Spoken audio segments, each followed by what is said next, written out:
Tadi saya berdiri sebentar di bangunan yang sedang dibangun itu. Saya mendoakan supaya bangunan itu bukan sekedar isinya ruangan-ruangan, tapi isinya adalah gagasan. Indonesia kebanyakan ruangan, gagasannya nggak ada. Itu masalah kita. Dan pesantren adalah gagasan untuk menghidupkan akal pikiran, untuk memprovokasi pikiran radikal. Pikiran bukan tindakan radikal. Jadi tadi saya bertanya, itu apa nama bangunan itu? Itu akan jadi, Pak Sekretaris menerangkan, itu akan jadi tempat kajian sains di dalam Islam. Itu tema yang kuat sekali, bukan sains dan Islam seolah-olah itu dua hal yang mesti dianalisis secara terpisah. Sains di dalam Islam, artinya ada asumsi di situ bahwa ayat-ayat Quran di dalamnya bukan sekedar mengandung janji surgawi, tapi ada hal yang natural yang harus dipelajari. Yang kita tahu di dalam percakapan sehari-hari, ada tanda-tanda alam yang hanya dipahami oleh orang yang berpikir. Jadi kira-kira itu nanti mungkin kapan itu kira-kira selesai, saya akan datang ke situ untuk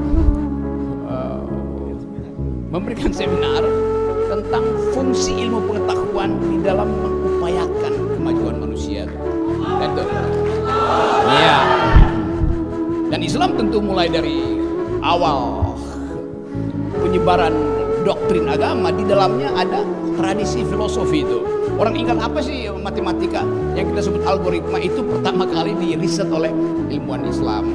Bagaimana cara kita mengobati manusia, farmasi pertama ditemukan oleh ilmuwan Islam.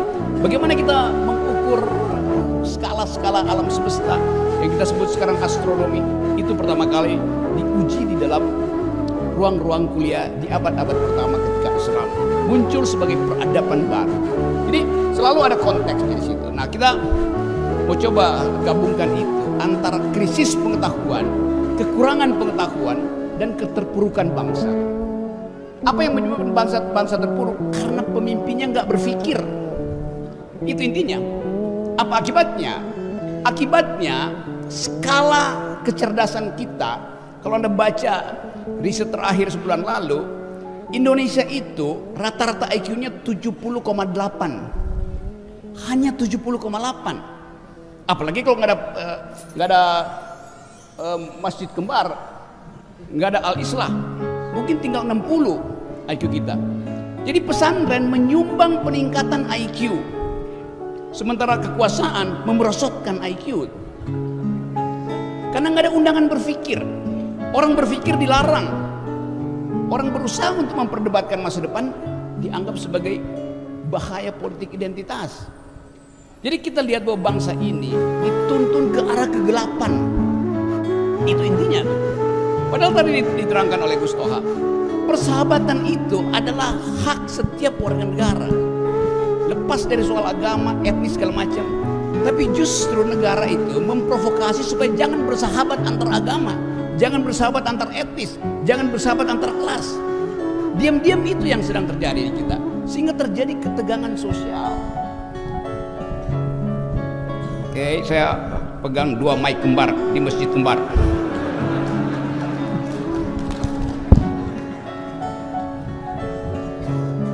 Bagian yang ingin paling nggak di dalam mungkin 1 jam ini, kita ada semangat baru untuk tadi mengembangkan pikiran tentang kebersamaan berbasis perbedaan. Saya ulangi lagi tesisnya. Kita ingin kembangkan persahabatan, persatuan yang basisnya perbedaan. Karena fakta antropologi bangsa ini adalah perbedaan. Jadi betul tadi Gus Toha, demi perbedaan kita memerlukan persatuan. Demi perbedaan. Kalau negara bilang demi persatuan tidak boleh ada perbedaan, itu namanya dungu. Dari awal kita berbeda. Kalau berbeda dianggap teroris, kalau berbeda dianggap ekstremis. Padahal antropologi bangsa ini disusun berdasarkan ontologi perbedaan.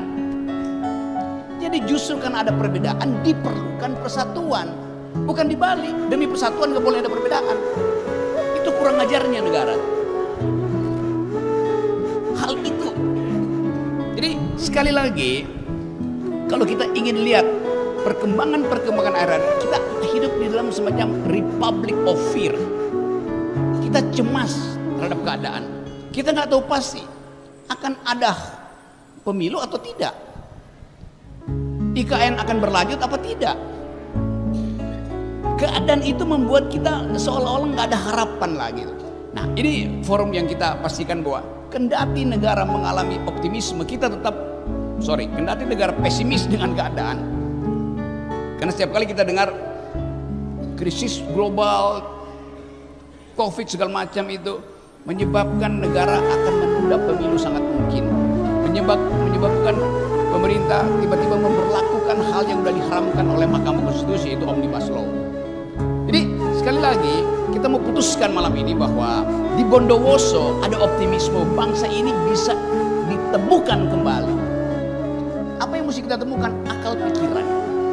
Nah, tema malam ini betul sekali kita apa tadi bahasa temanya tuh bukan hati, ada kata-kata hati itu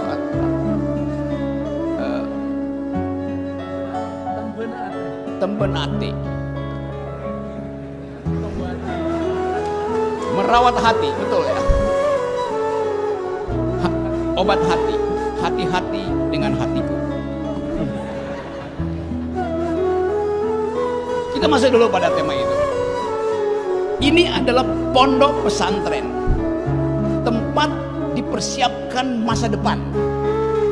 Dan hanya demi itu kita bisa membayangkan Indonesia. Kita bisa membayangkan Indonesia kalau ada pertumbuhan pikiran di semua sekolah. Nah, prinsip pertama dari setiap murid adalah takwa pada gurunya. Udah pasti itu. Kata murid dalam bahasa Inggris namanya disciple. Murid. Dari kata disciple turun kata disiplin. Disiplin itu di dalam bahasa Arab namanya takwa. Mengerti karena itu menjalankan, itu namanya takwa kan. Bukan sekedar tunduk, karena mengerti maka menjalankan. Apa yang mesti dijalankan? Harapan. Apa yang mesti dijalankan? Kemampuan untuk mengevaluasi keadaan. Jadi itu yang terjadi. Nah, karena itu tidak mungkin pesantren itu dipisahkan dari politik. Seperti yang diucapkan sekarang, jauhkan pesantren dari politik karena itu politik. Bukan. Justru di pesantren diajar metode kritis. Dan di dalam politik, kalau kita berhenti kritik, maka akan timbul monster-monster di istana tuh. Itu intinya. Ada bahasa Italia bilang, el sueño della razón produce monstruos. Akal yang tidur, kalau akal Anda tidur, maka yang beroperasi malam hari adalah monster-monster. Koruptor, arogan, para arogan. Jadi sangat kontekstual kalau kita pastikan bahwa tugas dari pesantren adalah menghidupkan harapan bahwa akal bisa diproduksi ulang. Kita istilahkan itu. Kenapa? Karena selama 7 tahun ini akal kita tidur, akibatnya monster oligarki hidup. Beroperasi dia malam hari itu. Itu yang menerangkan kenapa bangsa ini nggak bisa bertumbuh berkompetisi dengan bangsa-bangsa lain. Kalau setiap kali kita dengar di media massa ekonomi kita baik, tumbuh segala macam tuh. Faktanya ini coba saya kasih data dulu karena ini kan kuliah tuh. Di zaman Pak Harto, harta kita dikuras oleh konglomerat. Tapi yang balik ke negara masih 33%. Pak Harto kasih konsesi-konsesi. Yang balik ke negara 33%. Zaman Pak SBY yang balik tinggal 28%, 25 sampai 28%. Zaman Pak Jokowi tinggal 8%. Itu data primer yang menyebabkan kenapa banyak akademisi, teman-teman saya dosen itu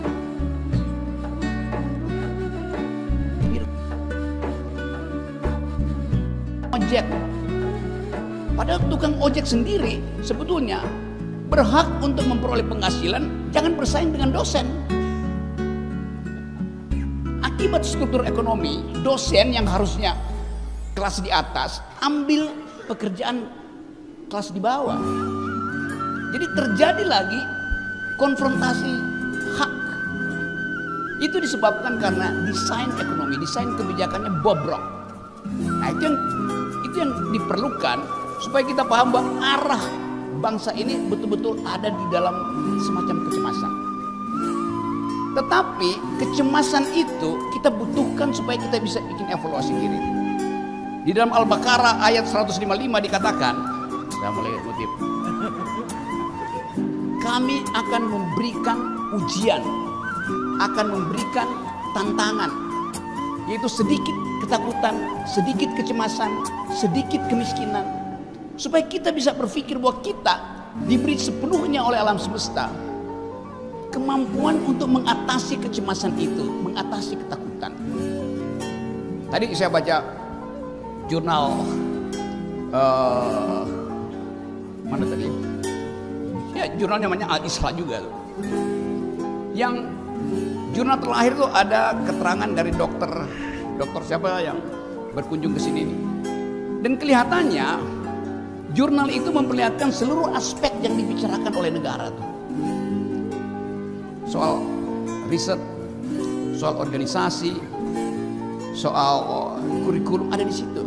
Walaupun dia tipis, tapi saya baca dalam 10 menit saya dapat seluruh informasi tentang pesantren ini. Bayangkan misalnya kalau setiap minggu istana keluarin semacam jurnal kecil itu untuk menerangkan kemajuan peradaban politik kita, kemajuan pendidikan kita. Tapi istana nggak punya data itu karena semua data buruk. Itu masalahnya ada di situ. Nah, saya menganggap sekali lagi bahwa di dalam persahabatan keberagaman itu ada hal yang bisa kita share sama-sama, yaitu keprihatinan terhadap keadaan dan harapan untuk memperbaikinya. Quran adalah petunjuk. Petunjuk untuk apa? Semua ayat kitab suci adalah petunjuk yang harus dibaca dengan otak.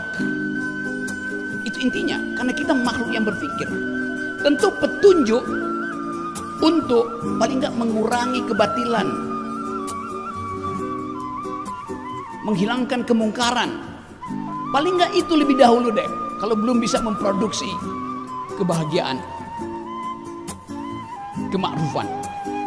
Bagian ini bukan ditugaskan oleh kitab suci pertama-tama pada rakyat, tapi pada negara. Penguasa harusnya paham ayat itu, amar ma'ruf nahi mungkar itu pertama ayat untuk penguasa. Kenapa? Karena mereka yang potensi untuk menghasilkan ketidakadilan, mereka yang potensi untuk merampas kebahagiaan. Itu ayat untuk para penguasa. Yang anehnya penguasa ceramain itu ke kita. Udah balik-balik coba. Rakyat tidak punya potensi untuk berbuat ketidakadilan. Hanya negara yang berpotensi membuat ketidakadilan. Dan ketidakadilan itu yang saya terangkan tadi, bahwa indeks kecerdasan bangsa ini drop. Di Asia, Indonesia itu nomor 30 dari 32 negara. Paling atas, paling bawah kecerdasannya. Padahal konstitusi kita menugaskan presiden untuk menghasilkan dua hal: cerdaskan kehidupan bangsa, pelihara fakir miskin. Dua-duanya nggak dilakukan oleh negara. Jadi itulah hak dari kita di sini untuk mempersoalkan ketidakadilan itu. Nah, Gus Toha tadi betul menerangkan bahwa sebaiknya ada upaya untuk mengkritisi dari kalangan akademisi itu. Tapi sering dianggap akademisi itu adalah mereka yang membantu presiden. Kalau Anda tidak ada di lingkaran presiden, Anda dianggap sebagai oposisi walaupun status Anda akademisi. Kan bajingan cara berpikir begitu kan? Kurang ajar.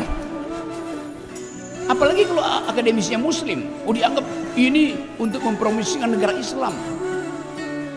Udah ada semacam sinopsis di kepala bahwa kegiatan di pesantren itu adalah untuk menghalangi pemerintah. Itu buruknya tuh. Padahal di tempat ini calon presiden datang, betul, calon yang mungkin batal tuh. Jadi teman-teman, ini malam yang buat saya berbahagia karena diingatkan kembali fungsi dari persahabatan, fungsi dari keakraban. Dan itu membutuhkan permenungan. Nah, di dalam permenungan itu kita tidak boleh sekedar memakai rasio, reason dalam bahasa Inggris. Ada hal di dalam Islam yang nggak bisa diterjemahkan, yang disebut, kalau bahasa Inggris mungkin sebut reason, itu akal yang bernalar. Passion, batin yang membaca. Tetapi bagaimana menerangkan misalnya istilah kolbu? Apa bahasa Indonesia untuk kolbu? Hati. Tetapi bukan hati yang ada bentuk fisiknya yang bisa sakit, hati itu. Tapi hati dalam pengertian mampu memikirkan wisdom, itu namanya kolbu. Semacam percakapan antara reason dan passion, moderatornya adalah kolbu. Otak kita menghendaki pikiran rasional, matematis. Batin kita, namanya passion, menghendaki hal yang emosional. Kolbu berupaya untuk memahami tegangan antara reason dan passion. Filosofi di dalam teologi muslim bilang begitu. Karena itu susah untuk menerangkan bahwa ya sakit kolbu, nggak ada sakit kolbu. Yang ada sakit otak dan sakit jiwa. Kolbu adalah obat. Tempat ketika kita letih di dalam pikiran, kita berhenti dan minta kolbu itu bicara. Ketika kita emosi, kita berupaya tekan emosi itu, dan itu adalah hasil kerja kolbu. Bagian yang suci itu yang hilang dari bangsa ini. Kehilangan kolbu itu lebih bahaya daripada kehilangan akal dan kehilangan batin.